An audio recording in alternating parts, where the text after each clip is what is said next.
In 1941, a wooden box washed ashore on the coast of Chumpon in Thailand. Inside the box was a new biological weapon developed by the Japanese Army, a zombie virus. A team was sent to retrieve the box as the National Defense War was about to begin. At that time, we see a young soldier named Mark and a group of his friends training on the shores of Chumpon. The war had not yet started, so they treated the training camp like a summer camp. Every time Captain Scott scolded them for breaking the rules, he would yell at them, but their youthful spirit remained strong, and nothing could stop their desire for fun. One day, Mark's brother, Mike, learned that his girlfriend Aben was pregnant. He pulled out a ring from his pocket to propose to her. Although Mike was just an ordinary soldier with only a little savings, he was determined to work hard to give his future child a bright future. At that moment, fisherman Jerry approached Mike, shattering his dreams for the future.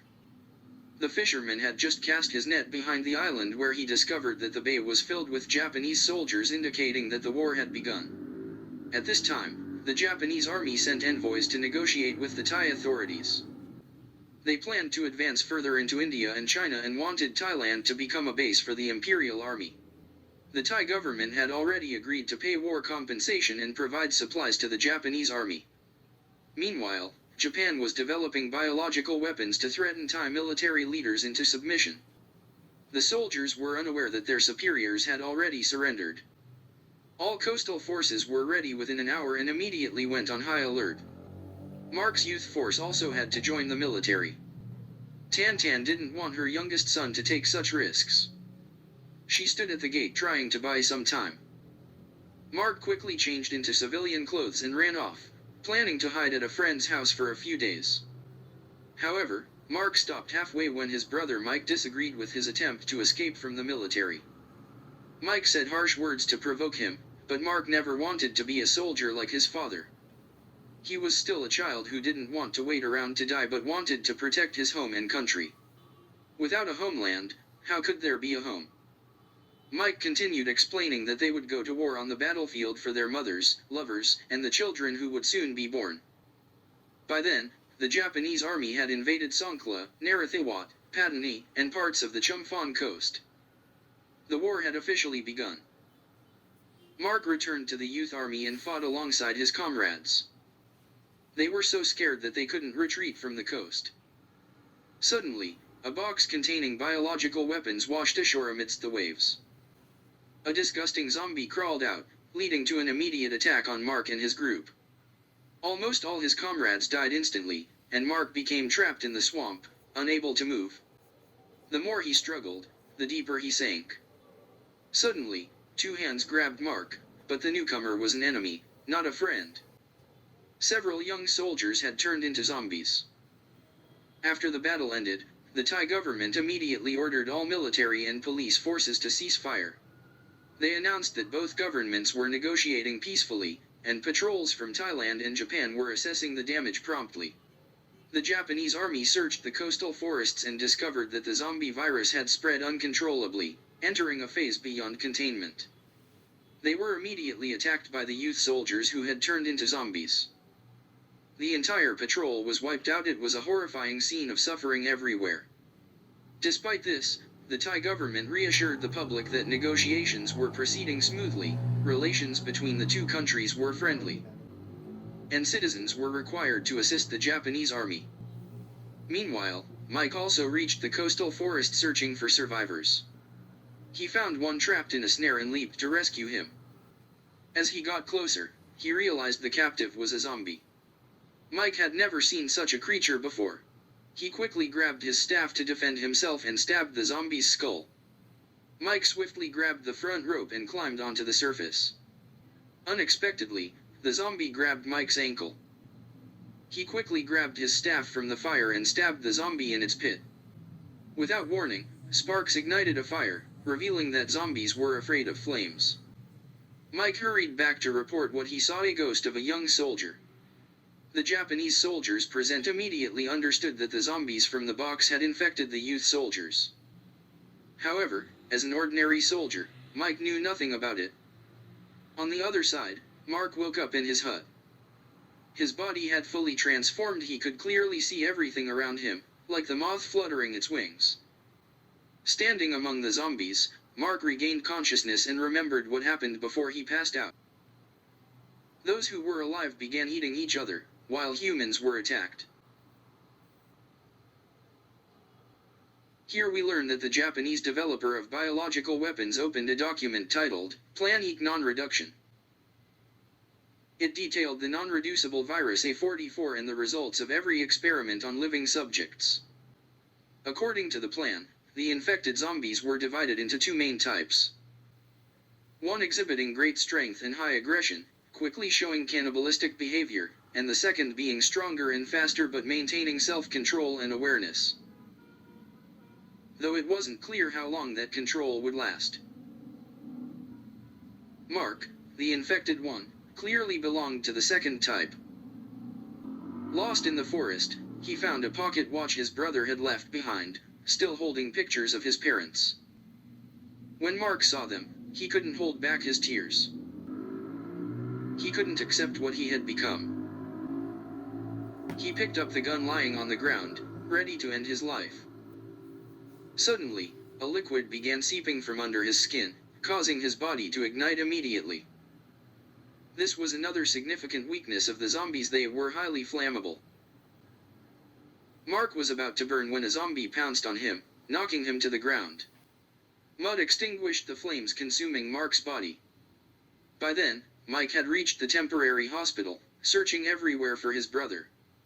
He wanted to ensure his brother's safety, even if Mark hadn't listened to him and hidden instead. However, a wounded soldier in the tent suddenly told Mike that he saw his brother on the battlefield. Mike was deeply moved emotionally before asking for details. He was summoned by the Japanese to discuss something due to the uncontrollable spread of the biological virus. The Japanese army admitted to the Thai side that the first prototype of the non-reducible people locked in the box had escaped. If not killed immediately, the victim would become one of them. To prevent the situation from worsening, Captain Nakamura from the destruction team requested that Thai soldiers familiar with the island join him to capture all the non-reducible people alive. By night, Mark woke covered in mud, surrounded by swamps and many strange zombie-like creatures. One threw a dead animal onto the ground. The zombies were stimulated by the smell of blood and began to grow anxious. After a while, they pounced to eat the zombie, displaying strong leadership qualities, likely the first prototype of the non-reducible person who escaped, known as Ashan. At that moment, Ashan held a picture of his lover, Yoko. His heart was full of sorrow from knowing he'd never see her again. Mark also pulled out the pocket watch, remembering his brother, mother, and father because Ashan shared similar feelings. Thus, Mark followed his instincts and went after him. He saw Ashan standing in the valley, gazing deeply as if he could see through time or space, catching a glimpse of his lover, Yoko. When Yoko disappeared, Ashan screamed, turning into dust and vanishing into the valley. In the place he passed through, small sprouts began to grow. Mike stood aside, frozen. Meanwhile, the destruction team was searching the forest for the zombies. Captain Nakamura led the entire group deep into the forest, ordering his men to set an ambush. Nakamura took out a short knife and cut his arm. The scent of blood indeed attracted the zombies, who were about to attack him. The destruction team captured Akai and locked him in a cage. They allowed scientists to continue studying the behavior. Mike couldn't bear the inhumane torture. The zombies who retained their humanity and memories were truly pitiful creatures. If not for the virus, they should have been with their families, continuing their previous lives. The scientists brought Akai's father, provoking a strong reaction when he saw his family, to study the impact of such emotions on zombies. They were prepared to kill the innocent old man, but Mike couldn't handle it anymore. The sergeant and captain quickly pulled him away. The captain believed Mike would face problems if he continued like this, so he ordered him to withdraw from the mission. Meanwhile, after the Japanese army released a large amount of cyanide, the last traces of humanity in Akai disappeared. He devoured his father.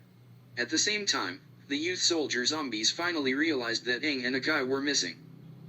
Shanzi explained that Aang and Akai had gone home. Half of what he said was true, and half was a lie. In reality, Shanzi and a few friends had eaten Aang earlier that morning during a hunting trip. Shanzi went to the village to search for Akai and Aang, claiming that if they found them, they would bring them back immediately. If not, they would finish off Nakamura. He ordered the destruction team to surround the village. Shanzi entered the village with several zombies and slaughtered them extensively. One of the soldiers, Sak, ate joyfully while his wife and daughter watched in shock. At the same time, Tannen prayed at a memorial for her husband, hoping to bless Mark from afar. Suddenly, the eldest son, Mike, returned quickly. Tannen asked hastily if he had any news about his brother. Even if Mark was truly dead, they needed to bring back his body to comfort their mother. To ease her mind, Mike lied, saying his brother had escaped during the Japanese invasion, so he must be alive and well hidden. Mark, hiding in the shadows, overheard them. He desperately wanted to run and reunite with his family but felt too ashamed to face them in his current state. After a while, Ubin arrived, her face pale, on her way home. She found a body, only half intact, still shocked from the encounter. Mike realized there might be zombies in the village. He quickly handed his mother a gun and advised her that if anything strange appeared, she must shoot it immediately. And if it didn't die, she should burn it. In any case, she must stay close to a source of fire. After giving instructions, Mike left the house.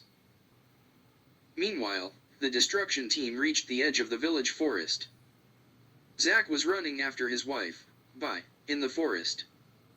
He wanted to explain what had happened, but Bai had already seen her husband eating someone. She couldn't risk her daughter's life. When the mother and daughter reached the middle of the path, the daughter suddenly fell to the ground. Zack extended his hand toward his daughter. In the end, she chose to trust her father. Zack did nothing, but the daughter's screams attracted the destruction team. They prepared their bows. Bai ran forward to grab her daughter. During the battle, Zack was pushed aside, and arrows pierced through the mother and daughter. Zack screamed. The surrounding zombies grew agitated, roaring and attacking the destruction team immediately. After a chaotic battle with weapons in the field, the sergeant and captain were injured before dying. They urged everyone to flee. Mark screamed while holding the captain. When Mike arrived at the scene, he saw zombies biting the bodies of Japanese soldiers. His brother was holding the squad leader, screaming. Mike didn't understand the cause or outcome of the entire incident. After a while, he began shooting at his brother. His reasoning was simple: he wouldn't allow his brother to live like this. Mark was quickly trapped on the edge of a cliff. He looked at his brother in disbelief, while Mike was overwhelmed with guilt. Suddenly, he flew off the cliff.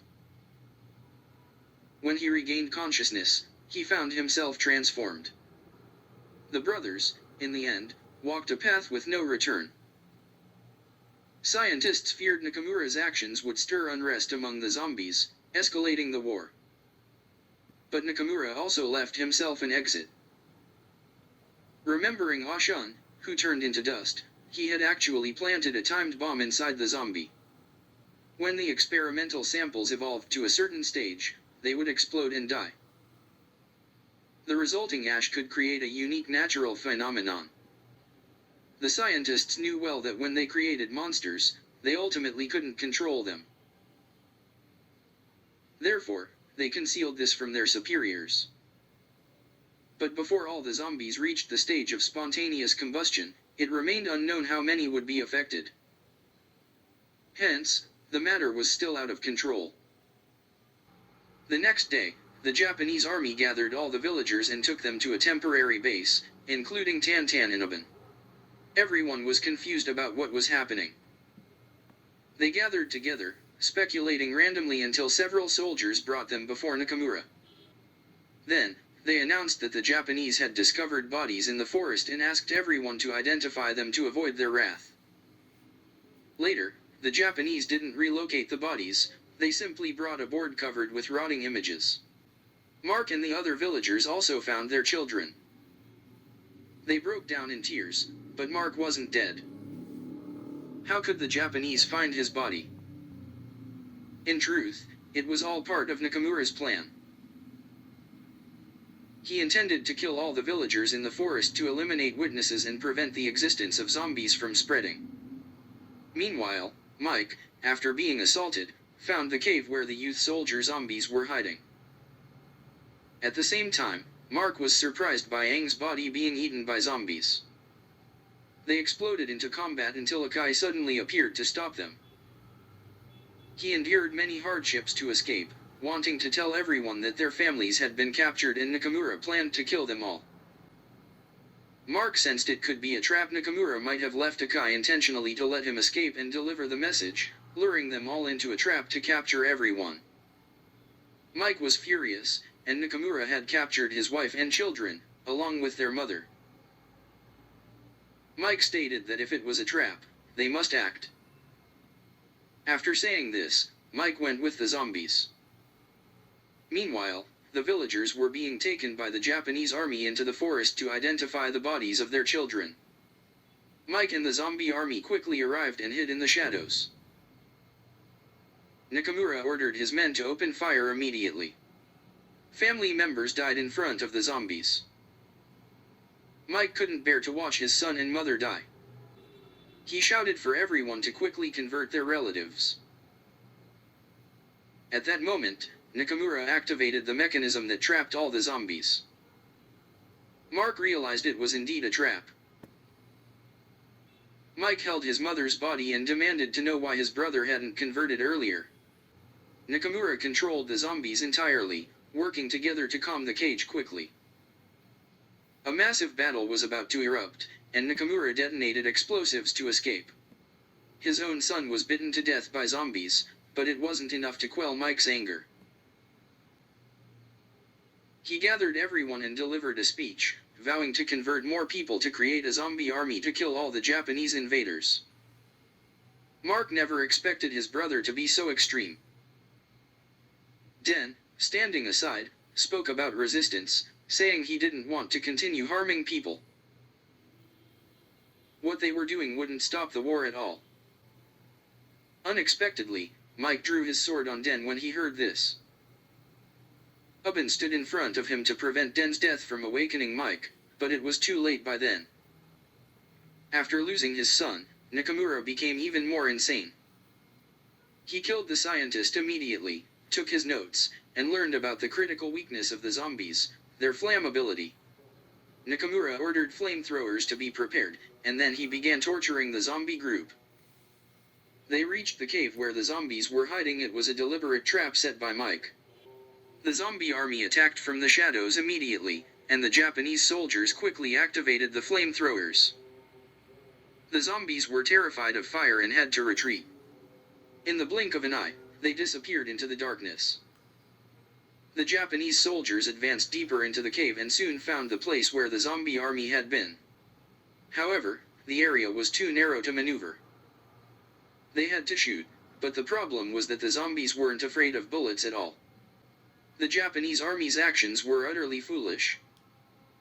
They knew the zombies were afraid of fire and thus thought about burning the cave. Nearly all of Nakamura's men were bitten to death. He was covered in mud and standing against the wall, so they couldn't catch him. Unexpectedly, the zombie army uncovered his location before he could use the flamethrower. It was too late. After a while, Mark suddenly appeared. He was about to enter a state of spontaneous combustion like Ashun and turn into ashes, but since the war wasn't over, Mark surprised everyone and lived with determination. He picked up a flamethrower from the ground and stood at the cave entrance, preventing his former brother and friends from advancing while the zombies were still present. The catastrophe wouldn't end unless Mark acted decisively. When Mike looked into his eyes, he suddenly regained consciousness. He gestured for Mark to hurry. In the end, fire engulfed everyone. Mike led the charge against the remaining zombies, hugging them as they burned to ashes together. Mark also threw the flamethrower and jumped into the fire to end the war. Thus concludes the film. Until the next summary, thank you for watching.